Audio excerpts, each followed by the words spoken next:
everybody, SnitchRacer here with episode 5 of SnitchRacer's Dungeon, my podcast that I started a number of months ago. I'm finally back on the train in regards to recording my podcast. I had a few months there where I wasn't really feeling well and all that, so I just wasn't in the right headspace to record the podcast, but alas, today, here we are. It's great to be back in general. I don't want to talk too much in the intro here. First of all, today's podcast probably won't be too long. I only have a few subjects that I just kind of want to talk about and get out of the way. That way I can start getting back into the momentum of doing this podcast. Bear with me. The next few episodes probably won't have a lot to be discussed, and it's gonna be a bit of experimentation to figure out exactly what I'm gonna be doing again with this podcast. But today, we have 3 subjects to discuss. The first thing I'm going to be talking about is Civilization 7. It's coming out in February, and I just want to mention my thoughts on that and how excited I am. We're going to discuss the unfortunate incident with the Gaudreaus and what happened there and my personal thoughts about that as well.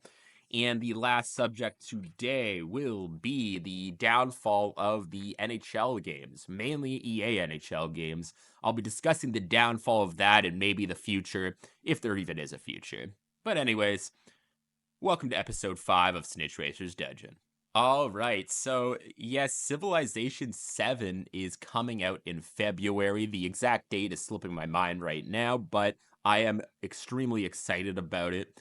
Every single thing that I've seen so far, apart from a few minor things, are all things that I am looking forward to seeing. Every new feature that I'm seeing is something that I think will work very well for the series. They are changing up quite a bit, and the game's going to have a completely different feel to the Civilization games of the past. We'll get into more detail on that in a second. First of all, I just want to talk about my history of playing these games. So, it would have started back in like 1999, maybe 2000, 2001, when my dad actually showed me Civilization 2. Back then, that game was just a 2D game with some very basic pixels, but to me, as like an 8-year-old, it looked amazing. It really truly looked like the best game ever made, and I must have sunk hundreds of hours into that game as a child. Starting out playing with my dad himself, him teaching me how to play the game and everything. Then eventually I got my own computer, and when I did that, me and my brother would play for hours on end, taking turns, watching each other play kind of thing, like he's playing as Greece, and I'll watch every turn he does, and vice versa. So I started out with the simplicity of that game, or with that simple game, rather, and that's when my passion for Civilization started. I then, of course, unfortunately I never played Civilization 3 for some reason, but I did play 4 a little bit, maybe a few hundred hours in that. That game was really nice. They introduced like actual borders and everything and a bunch of other new features I won't get into too much detail today. There's always videos you can watch for that. Then the game that I have at least 1,500 hours in, probably more, is Civilization 5.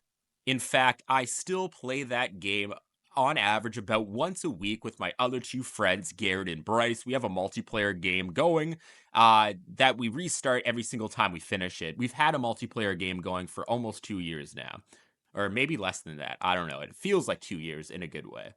But anyways, I fell in love with Civilization 5 just because of the way it was formatted. They seem to have figured out a perfect balance of a game that, feels like it's historical.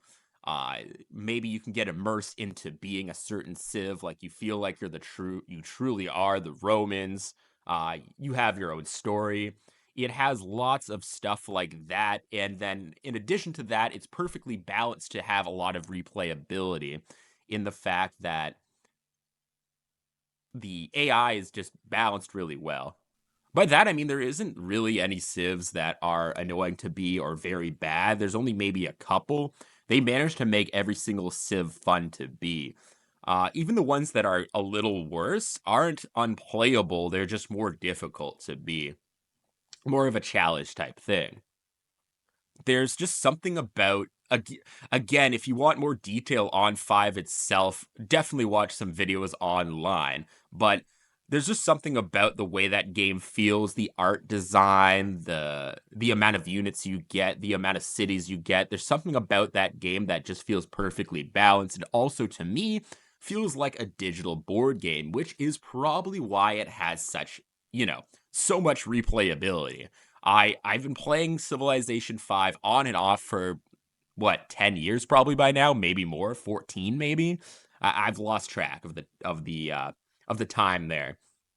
Unfortunately, then we moved on to Civ 6, which had quite a few nice features added to it, but the main problem with that game is, well, it's ugly as sin. It looks like a mobile game that was drawn up in about 5 seconds. Even the people that adore the game even can admit that the art design of Civilization 6 was very poor. Like, to me, it looks like they were just trying to get out the game as fast as possible. The art design was not very well thought out. It feels rushed. Like, there's nothing to it other than the fact that it looks like a mobile game. There's nothing positive about it whatsoever. So that was one of the main reasons why I didn't really play the game. It's hard to enjoy a game when it, hurts your eyes to look at. But I did play it a little bit. There is quite a few things that I did enjoy about the game that I'll quickly mention here. Like, just off the top of my head, my favorite feature that they added to 6 that wasn't in the previous game, or it's not even really a feature, but a quality of life improvement, which is they greatly improved the warmongering system in Civilization 6, because in Civ 5, it really didn't make any sense. Like, let's say America could take over your entire country, and if you fight back and take one city back, then everyone hates you for fighting back. And that's always been a problem since they added warmongering to the game. It's always been a problem. But in Civ 6, they did fix that. Essentially, when you go to war, you'll see a big list of different reasons why you want to go to war. And as long as the circumstances are right, there's even certain options where you'll get 0 warmongering points. For those who don't know, how it works is if you declare war on someone, and this is how it was for Civ 5, you get warmonger points, which all add up to making people hate you. The more warmongering points you have, the more people hate you. So the fact that Civ 6 allows you to have a few options that make it so you don't use any warmongering points is A, much more realistic, and B, just much better. Like, let's say someone comes and takes your capital city, you can wait 50 turns, declare war on them again, and choose the option of retaking territory or something like that. I can't remember the specific name, but the option will be there. It'll have 0 warmongering points. Even some other cool features, like you can declare like a religious war. Let's say someone's spreading their religion too much to you. You can then, for maybe only 75 warmongering points instead of 200, you declare a religious war. Some people might not like it a bit, but it's not as bad as just randomly attacking someone. So Civilization 6 did have quite a few features that I like. There. Sorry, I'm just going to look on my phone to see a list here real quick of the different features that are slipping my mind. 1 second here. Well, it'll be literally 1 second for you, probably a minute or two for me. I won't be able to list every feature because honestly, overall, they kind of added too much. They added so much to the game that in general, the Civilization 6 is a bit overwhelming, which I'm kind of worried about 7 having the same issue, but we'll see how that happens. But Civ 6, there's tons of new features uh, instead of building your strategic buildings within your city, you build them in other tiles. Like you choose maybe a tile 2 tiles away from your city. That's the military tile. You go to another tile. You use that as the science tile. That I actually did quite enjoy in some ways. In other ways, it made it a little more tedious, but it at least made it more interesting. One last feature I can think of as well in the long list of new features that I like is that I like and sometimes I don't like, but if your culture's really strong and there's a city near you from another civ, if there's if that if essentially if your civ is so influential and there's a city from another civ near you, you'll actually have the city near you join your civilization via some sort of revolt. Now, the only issue with that is it's just another tedious little thing you have to look out for, like more micromanagement, which in general Civ 6 just has too much of.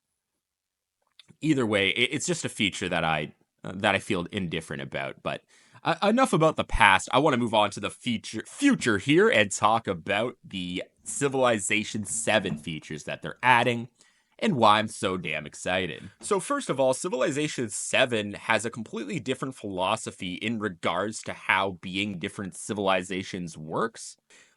Instead of being stuck to one civilization throughout the entire game, you'll choose one leader in the ancient era and then choose one civ, let's say the Mayans. You choose the Mayans in era 1, then you're them for a certain amount of time, and then when the second era comes, you're actually prompted to choose a different civilization entirely. Maybe this time you go for the Romans, and then you actually keep the leader that you had at the beginning, which I find interesting.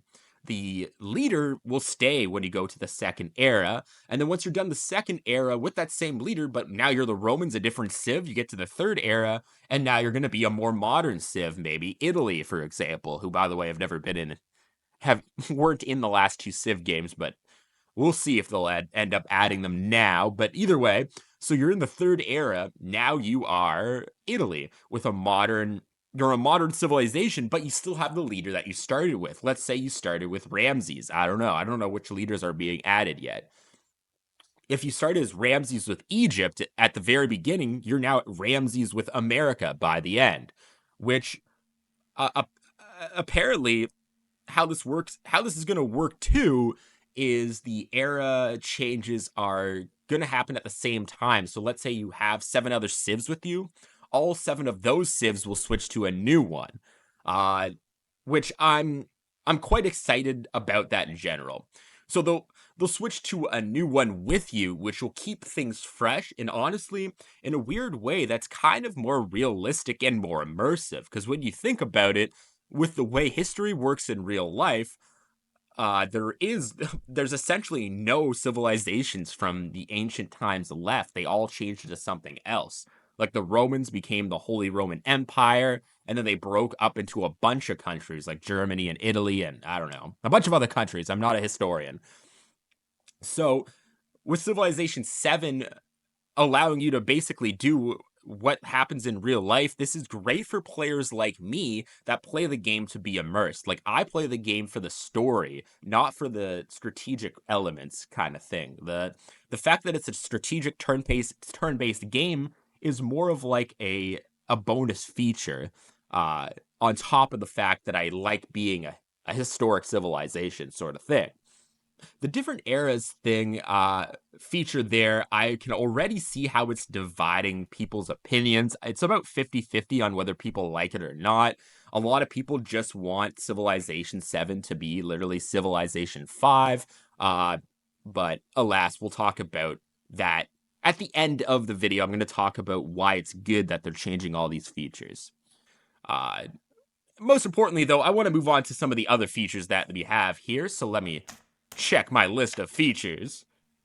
All right, since we're first off the bat, since we're talking about the different eras, essentially in each era, as far as I understand, you're gonna have like a cultural or an exploration sort of goal. Let's say it says at the beginning of the era, it gives you the option of build 3 cities on the river by the end of the era, and you get a bonus. They have stuff like that, which again is just more things to in a weird way to add to the realism of the game, and it makes it more replayable. That way, like, you'll have a different game every time. I'm super excited about that.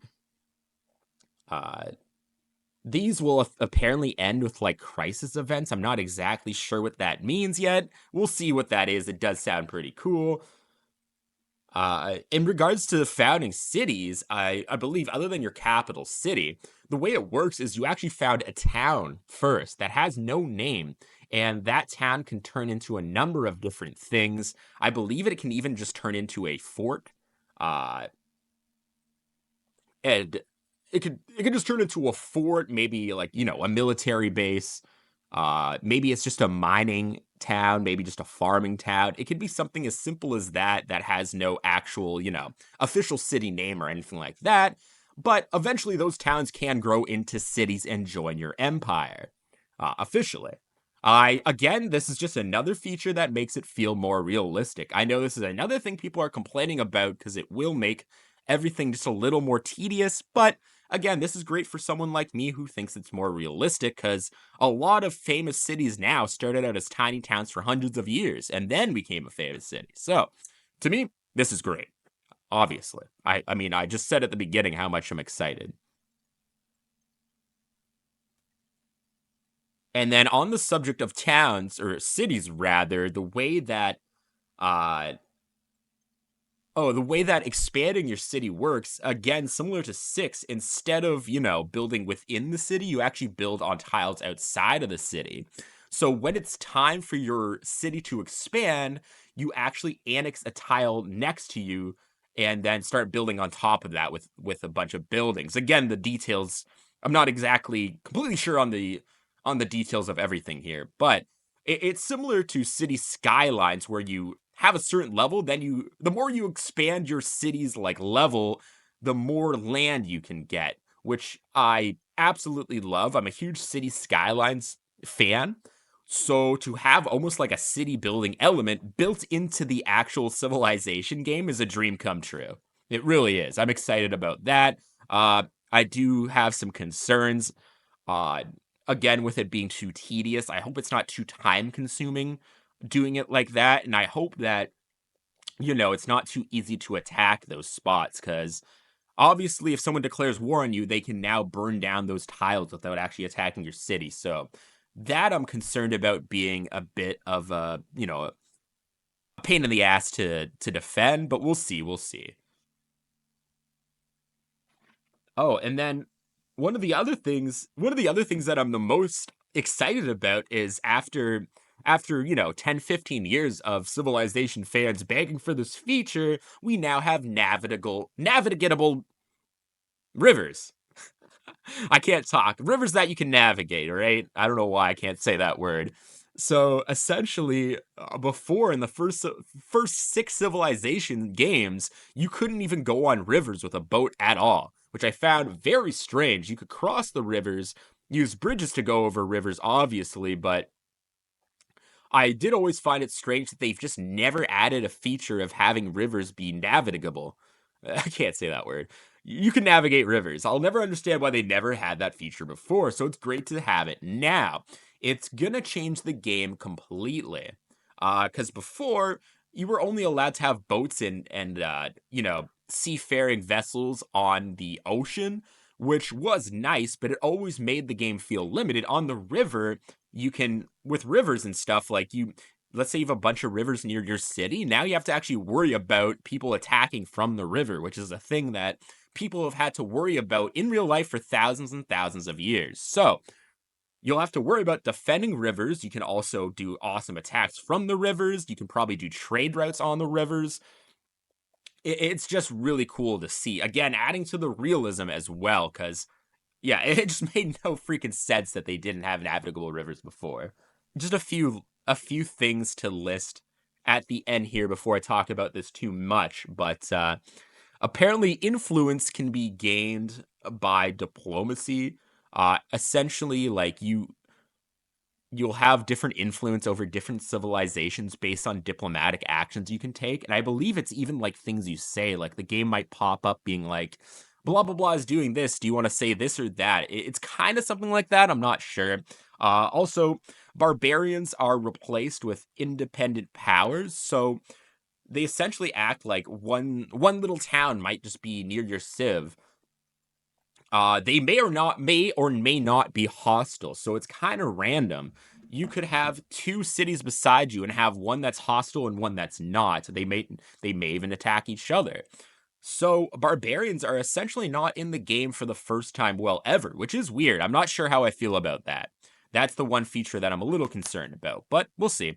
Overall, though, I'm just super excited about Civilization 7. I look forward to seeing more gameplay videos. I'll probably do some videos about it on this channel when it comes out. I'll most certainly do some streams on either Twitch or YouTube. I haven't decided that yet, but there will be content essentially with this game. I am just excited though. Most of the features that I see are features that'll be great for me and my friends who like the game for, being immersive and, telling your own story. Like all the stories you're going to be able to tell with the different eras and the fact that you're not stuck to one civilization kind of thing. There'll be hundreds and hundreds of stories to tell. So I'm super excited about that. We'll see what it's like in February. All right, and this is the subject I wasn't looking forward to today, but I felt obligated to talk about it. And I wanted to talk about this earlier, but I just A wasn't doing my podcast, and B it was hard for me to discuss this without getting emotional until the last couple of weeks. But we're going to talk about the tragedy of the Gaudreaus just a little bit. So, first of all, I didn't really know too much about Matthew Gaudreau himself, the brother of Johnny Hockey, but I do send my condolences to him and his family, rather. Such a shame for someone like him for his life to be taken away when he wasn't even in I think he wasn't even in his 30s yet. I could be wrong. He was too young to pass away from anything like that. From just a drunk driver. Terrible. But so for those who don't know, in New Jersey, I believe it was, Johnny Gaudreau and his brother Matthew were riding bikes just on a highway somewhere, and some piece of crap was drunk driving and somehow managed to run them both over, and unfortunately, they both passed away at the scene. Now, this is not only a tragedy for anyone in the family of the Gaudreaus, but this is just a tragedy for anyone who watches hockey. Honestly, maybe even the entire sports world. We never want to see someone taken down in the middle of their career. It's already bad enough that someone's life is taken too short, but for someone that's so well loved and such a great representative to hockey, for him to be taken from us is absolutely devastating. First of all, I grew up being a Calgary Flames fan, so seeing someone that was such a important member of the team for such a long time pass away like that was heartbreaking as heck. I was really sad for a very long time about that. Because of that, even if it wasn't someone from a team I like, I'd still be sad. But the fact that it's someone that I actually really respect and like made it way worse. Because Johnny Gaudreau was my second favorite player in the league. He became my favorite Calgary Flames player as soon as Jarome Iginla retired or stopped playing for Calgary, essentially. A huge reason for that is he actually really truly reminded me of Jarome Iginla in a lot of ways. Maybe not on the ice because Jarome's more of a power forward. Gaudreau was a small guy that made it to the NHL because of his speed. Their play styles are quite a bit different, but their sportsmanship is very similar. They're both players that go out of their way to be great sportsmen. Johnny Gaudreau was always just such a nice guy. He always stayed around to make sure to sign people's sticks and sports memorabilia. He was always super respectable on the ice, and he even won rewards for it. He was an absolute legend. He was when you think of people who are good sportsmen that are always there trying to do all the right things, that was Johnny Gaudreau to a T. He is hockey. He was hockey. That's why this hurts so much. And that's why I had to wait for so long to do the speech, because I would have not been able to get through it without getting emotional. Now I actually can, thank God. And then on top of that, he was just such an exciting player to watch on the ice. He was only 5'6", which is tiny in the NHL. But he managed to overcome that shortcoming. Sorry for the pun there. He did overcome that and got to the NHL, which is just a huge inspiration in general. So to see him, of all people, pass away tragically is devastating. I watched the Calgary Flames candlelight vigil, and that was super hard to get through. Craig Conroy had an amazing speech, along with Lanny McDonald, that was having me tear up like a woman at a chick flick, I guess. I don't know. I shouldn't even be making jokes about this right now, but it's the way I grieve. I try to, be a little lighthearted there. Again, this is why I waited for so long, though, because I wouldn't be able to do this without being emotional. Honestly, not too much to say more about him that hasn't been said. If you want, again, please look up some videos about why this man was so great. Just do it. I won't be able to do it any justice, but please. He was a great man who deserved the world. He did not deserve to die young, or young for a hockey player, I guess. He did not deserve to die too early. Which leads me, I hate drunk driving, man. Like, I'll never understand how that's still a thing. Like, I understand why it's still a thing, because you can never get rid of fucking dumbasses. Sorry, we're gonna have some swearing for the next little part, because I can't. This is the only way I can get my true feelings out. But I'm so sick and tired of people like that who think that them getting home in their car is more important than someone's safety. They genuinely think that they have some sort of right to risk everyone else's lives because they drank and they didn't think of a way to get home. Now it's everyone else's fucking problem. And I absolutely am so sick of seeing people's lives get taken. And then someone like that guy probably will only maybe get a year in jail. I don't know. I think that's way too short. In my opinion, you should go to jail for manslaughter. Two charges of manslaughter. That's the way I feel, because you made the decision to bring your car with you when you drank. Sure, your mind's clouded once you get drunk, but that's why you don't bring your fucking car. I don't know. Like, I don't know. Don't bring your car. I know maybe that's easier for me to say because I've never owned a fucking car and I can go out drinking at bars and get home at my friends. I've never had that issue. Why do people with cars seem to have that issue? They have to drink. They have to drive home drunk, apparently. That's fucked. Like, I don't want to talk about this too much, other than the fact that if you're a drunk driver, if you drink and drive and you don't feel guilty about it, you're a piece of shit. Even if you do feel guilty about it, you're still kind of a piece of shit, but you're a piece of shit with some remorse. Anyways, we'll move on to the next subject because this is just making me upset. All right, now on to a more of a bit of a negative subject again, but this one won't get me so angry. But we're going to discuss the current state of NHL video games and how they have gone down in quality immensely. First of all, just a little bit of history for me again. I've been playing NHL games since I can remember. The first game I remember playing is NHL 99. That was just a nice simple time. That game seemed so amazing, and it really was ahead of its time. It had so many features that really seemed pretty early for 1999, like creating your own player, different franchise modes and stuff like that. The detail in that game was amazing. Then the next game I can really remember playing is NHL 24. And the next game I can really remember playing is NHL 2004. When I was a kid, that game seemed insane. The fact that you could fight people, the graphics looked amazing. The animations in that game looked amazing. They still look good to this day. NHL games are like top tier. Actually, NHL 24 won the sports game of the year that year, if I remember correctly. Something that would never happen with a hockey game now. Not only was NHL 24 the sports game of the year, for many it was considered one of the best games of that year in general.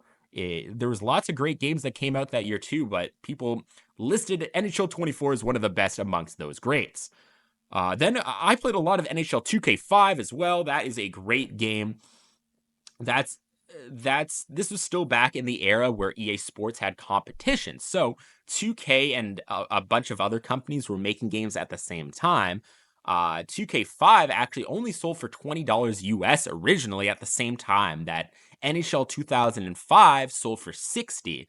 So NHL 2K5 kind of killed them in that regard. It outsold NHL 2005 by quite a bit, which shows to me that you can really see how in the past, when there was multiple different companies making these NHL games, the games themselves were a lot better in quality because they actually had a reason to add new features. You know, like you might play NHL 2K because it's cheaper, but you might play NHL 2005 because it has all these extra features, something that is, completely absent from NHL games now because of the exclusivity of EA having the only game. With modern games, EA can just do whatever the heck and people will buy it every single year. Before we get into NHL 24 and such, NHL 14 was probably the last great NHL game. It was the last game on the PS3 that came, well, sort of, because they had NHL Legacy that came out right after 14, but that's essentially 14 with a roster update. So we'll say NHL 14 was the last great game. It still had great features like, you know, pretty much everything. What I remember about NHL 14 actually is the GM connected mode. I played that to like hundreds of hours probably. What it was is you start your own general manager mode, but it's online. Let's say you have 10 people on Reddit. All 10 of those people start their own league, and then every week you verse someone different, or every day rather, you verse someone different. You have to like plan a time to make sure you guys can both play that game. Sort of how a regular season works. It was GM mode, but with a bunch of online people. So it was super fun and super competitive. You could make trades. It was just super immersive. They had lots of cool features like that in NHL 14 that made the game absolutely amazing. But guess what? In NHL 15, they basically took out every cool feature there was. They took out GM Connected, which, by the way, NHL 25 still doesn't have that feature back. They never re-added that feature, along with dozens of features that they took out with, or rather, they did eventually add most of the features that they took out between 14 and 15, but not all of them. I'll, I, there's a whole lot of features. I don't want to get into every feature they took out between 14 and 15. My point is, though, is the quality went down immensely. I believe that 15 is the beginning of the end when in regards to NHL games. Not only was it the next gen, with PS4, which kind of, in my opinion, started a trend with video games in general, where it was about getting the game out to make it look pretty, and then, the actual gameplay doesn't really matter because people will buy the game anyways because it looks pretty. I believe NHL 15 was the first NHL game where that started. Because NHL 15 looked beautiful. It looked amazing, especially for a sports game. Even the most modern games look beautiful. Essentially, it looks like a showcase to make the game pretty, and then the gameplay sucks. Like, it's just boring. The gameplay for the NHL 15 was super boring and repetitive. Not only was it boring, but the AI felt cheap, and to this day, the AI still feels like this. Basically, from NHL 15 to 23, because I haven't played 24 too much, the AI just feels unfair. Like, instead of, them taking shots and then maybe they'll score, they take this shot a few more times. It's all about chance. I swear the way it works now with modern NHL games is, let's say you do a certain amount of giveaways, the game just decides there's going to be a goal now and you can't stop it. And like, I'm not the only one who thinks this either. Like 50% of the NHL video game community would probably agree with me here, because it is really weird. Like, you'll have instances where your number one defenseman, you'll have, let's say it's a 1-on-2, one forward going against two defensemen. If the momentum's out of your favor, sometimes the guy who has the puck will just, or the two defenders, sorry, will just straight up stop skating and just let the guy through, and then the goalie for some reason will just cheat out 50 feet and then not even make a save. And then they try to claim that that was natural. I don't think so. That is just one of the many problems with these games now. And to me, which to me really shows that they do not care about the single player. I think a huge reason why the AI is cheap is because they really truly don't care about the single player, because the single player doesn't make them extra money. All their money is made with Hockey Ultimate Team, which is really the biggest problem with the games, is the fact that Hockey Ultimate Team makes them so much money. It's the reason why the games will not get good ever. They'll never be good again, I swear to God. It's the reason why every single year they basically add no new features, because they don't have to. They're going to make thousands upon thousands upon thousands of dollars off of people who are just there to play Hockey Ultimate Team and can't, you can't actually play Hockey Ultimate Team and have a good team without spending money. So they kind of trap the people who are really competitive and feel the need to play the game every damn year. They trap those people to spending hundreds of dollars every year, in addition to the $90, 90 in Canada, in addition to the $90 you have to pay for the game. And then, like, it's such a vicious cycle, too. They only do it because the game comes out every year. They build their awesome team, and then by the time the next year comes out, by the time the next game comes out next year, everyone's already abandoned the previous game, so there's no one to play with. So now you have to get the next game if you want to keep playing. And then you're going to spend another $200 on your team because you can't have a good team in modern NHL Hockey Ultimate Team without spending money. And so that really, to me, shows why the games are lacking these days, because they will not add new features. They will not add new modes because they simply don't care. They're just trying to milk the NHL license as much as they can. I actually get the feeling that they know their games suck, and they are probably planning to get rid of the license eventually, maybe even the next 5 years. That's why I think they're not adding new features and why they're focusing so much on NHL Hockey Ultimate Team, because then they can milk the money and get as much freaking money out of everyone as they physically can before they let go of the license, like they did with FIFA.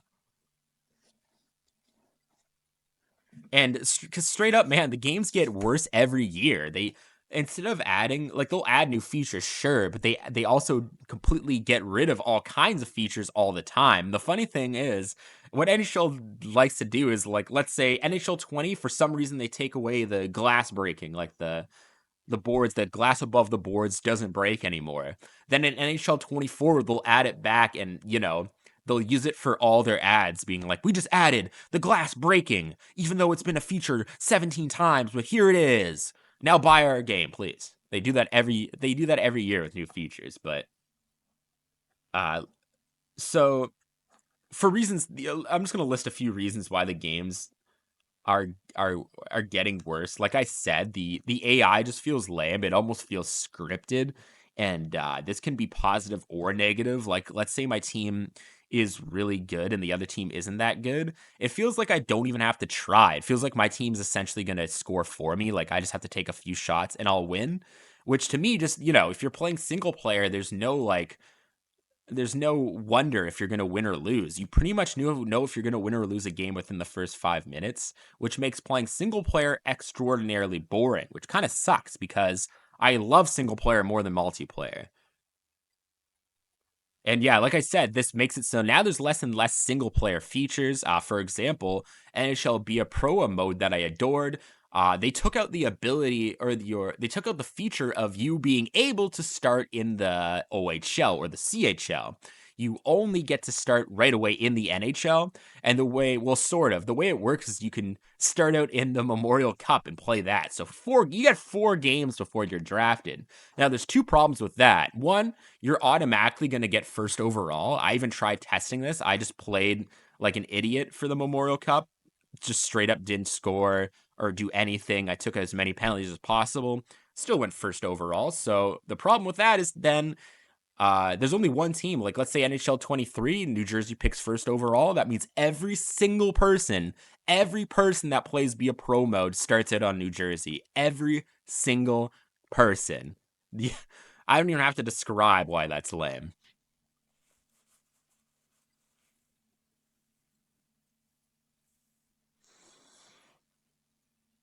So yeah, so that's one reason. So you're stuck having the same team, and the other reason that it sucks is I actually have the most fun with Be a Pro in the OHL.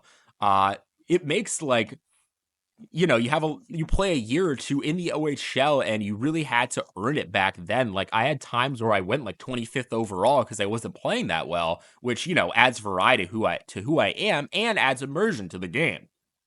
Plus, the playing in the OHL or the WHL, QMJHL for a year or two, then getting drafted creates that awesome feeling of accomplishment of getting into the NHL. It makes you feel like you earned it like a real player. Unlike when you get the Memorial Cup where you're just forced to be first overall and it's only 4 games, so you don't even give a fuck.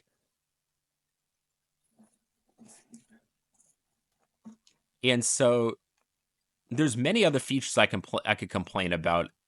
Mainly, the quality is just not very good when it comes to single player. The only time I really enjoy playing the modern NHL games now is with NHL EASHL. I'm not exactly sure what that stands for. EASHL, the online, like, you play one position, someone else plays a different position. That can be fun in a way where it's kind of chaotic, though when I've played it recently, I don't really enjoy it as much. It's so repetitive because the game never feels any different. The game's felt the same since NHL 15, so even though I like the online modes, they are repetitive and I can't play them for very long. So, in general, though, I just think that another big reason why these games are such bad quality is because people, and I know several people that'll do this, that buy the game every single year because they have to. Like they tell me, and I have family members who are like this too, where it's like, how am I supposed to play with the, the new players, or like, it's the only hockey game. Of course I have to buy it every year. How about you just don't? I haven't bought a hockey game in years and I'm fine. I just watch hockey. I don't need to play a video game to enjoy hockey. Like, just, it's a crazy concept. Like, just don't buy the game. Like, I just don't understand why people are, they feel obligated to get the game every year. Why don't you just play something else? There's thousands of other games. Like, the heck? So, I just want people to stop buying the game just in general, because if people stop buying the game, let's say they lose all their hardcore fans, because most people that are hardcore fans of the game are buying the game even though they don't even like it. So if those people will just simply stop buying the game, maybe play NHL 14 instead, it's still there. You do not need online to play it. Still play the old games, it won't hurt you. Oh my god, now I have to play as the old players. Oh no. But just go play the old games, man. Let EA know that they need to stop. They need to stop making these games, because I swear to God, if there's just 1 year where 90% of the people who buy the game every year, if they all just don't buy the game for one single year, then either NHL will, or EA will just give up the license and someone will make a new game, or B, EA will get a kick in the ass and realize they actually have to make a game now instead of just putting out slop that people are going to eat up because it's NHL. And you know what? The exclusivity isn't really even an excuse anymore, because you're competing against other sports games and other games in general. Like, you're automatically competing against every other video game on the market, obviously. So if your quality's not good, like, I buy games. I buy games over NHL all the time. Even other sports games not buy, but on Game Pass.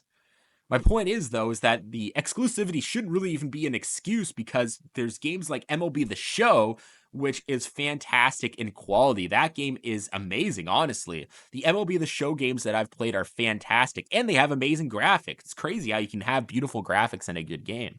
Something that EA doesn't seem to, manage. MLB The Show has no other competition directly. There's no other baseball game that actually even competes with it, yet they seem to make an amazing game every single year with new features that make you want to try the new one over the old one. It's not just a roster update.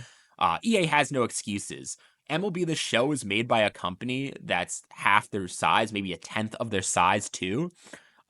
So really, EA has no excuses for not making a good game. Though I have heard that the people who make NHL, their team is something like only 20 people. So maybe it's just a resource problem. I don't know. Either way, like, there really is no excuse for not making a good game when MLB The Show is fantastic. There is no excuse. Though with MLB The Show, I get the feeling that the people who are the head of that company actually have a passion for making video games and not just a passion for making money. So, unfortunately, EA will never, make a good NHL game if they don't have competition, because they don't care. They really don't. So yeah, please, I'm begging companies, I'm begging any company, maybe 2K, you can come back, maybe some independent millionaire can start a game, I don't know. We just need someone to make a game to compete against NHL EA.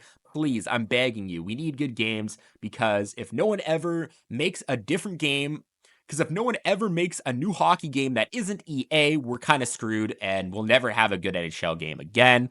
And please stop buying the game. Stop buying the games, people. Stop it! All right, well, we might as well go out on a positive note here and discuss my album of the week, or album of the podcast. We're going to continue this. We're going to continue this feature of my podcast where I mention an album that I like once per episode, until we run out of albums, I guess, but I doubt that'll happen. The album that we have today, that's my album of the week, is The Death of Slim Shady by, Eminem, or Slim Shady in this regard, because most of this album's done under the the alternate character of Slim Shady. Now, I know it's controversial to like this album because it says bad words or whatever, but I don't know. I actually think this is the best album that Eminem has made in over a decade. In fact, it's the only good album he's made in over a decade. His quality of music just hasn't been that great lately, but you know what? I don't blame him. He made a solid decade of amazing music. I get the feeling that after that, he was just kind of having fun, and you know, I kind of respect that. Even if it's not music I like, I do respect that he's clearly having fun. But this album today, I honestly think is fantastic. Probably about an 8 to a 9 out of 10, somewhere there in between. Somewhere there or in between. The reason, so what this album is Eminem brought back the Slim Shady character, and he actually used AI to get the voice for it so that it sounded like Slim Shady from the early 2000s. So essentially, this is the death of Slim Shady. Slim Shady's just going buck wild, saying all the worst stuff so that he can get himself canceled, essentially. Like, he's trying to say all the stuff he can, and then Eminem goes out and kills him to get rid of Slim Shady forever. So this album, like, at the end of the day, people, you got to remember that this album's done mostly in character as Slim Shady, who's supposed to be a piece of crap. He's supposed to be an asshole that Eminem hates and dislikes, which a lot of people seem to forget. They take the lyrics way too literally, because Slim Shady goes around saying, like, fuck blind people, fuck deaf people, and making fun of transgender people, gay people, all kinds of people. Even making fun of conservative people, by the way, Kamala Harris, all kinds of stuff that Twitter seems to forget that part. The fact that they're not just making fun of, you know, left-wing stuff. He's making fun of everything. So that character goes and just says, fuck everybody. Y'all suck and everything. He even kind of makes fun of himself. And I just find it absolutely hilarious. Most of the punchlines he has in this are fantastic, especially because you know that he's not serious, which makes it that much more funny to me. Like, he's just having fun with it. And this whole album's just kind of fun. The lyrics are great. The production's pretty good, even though I think it could be a little better, but the lyrics, most importantly, are great. His style's back. I recommend it to anyone who likes rap music.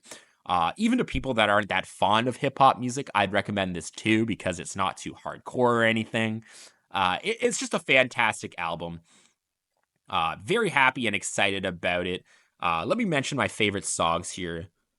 And some of my favorite songs on the album are Habits, Evil, Lucifer, which has my favorite beat on the whole album, Fuel, which features one of my favorite rap artists, JID or Jid. Let's see, what's the last one I like? Just looking at the song list here. Oh, I really like the last. Oh wow, there's a. I'm just looking at the song list here, and there's a new edition of the album that has a bunch of new songs at the end, so that's kind of cool. But my other favorite song is Somebody Save Me as well. That one's just an emotional ride. You'll have to listen to it to get it. Point is, it's a fantastic album. I recommend it to pretty much anyone that can tolerate even rap music. I know there's some people out there that hate rap music, and I mean, I question those people's morals, but just give it a try is what I'm trying to say. It's a great album. Try to overlook, like, even if you're someone who's easily offended, try to remember the fact that this album's supposed to be a joke. It's not serious. You can make jokes about things. I know, crazy.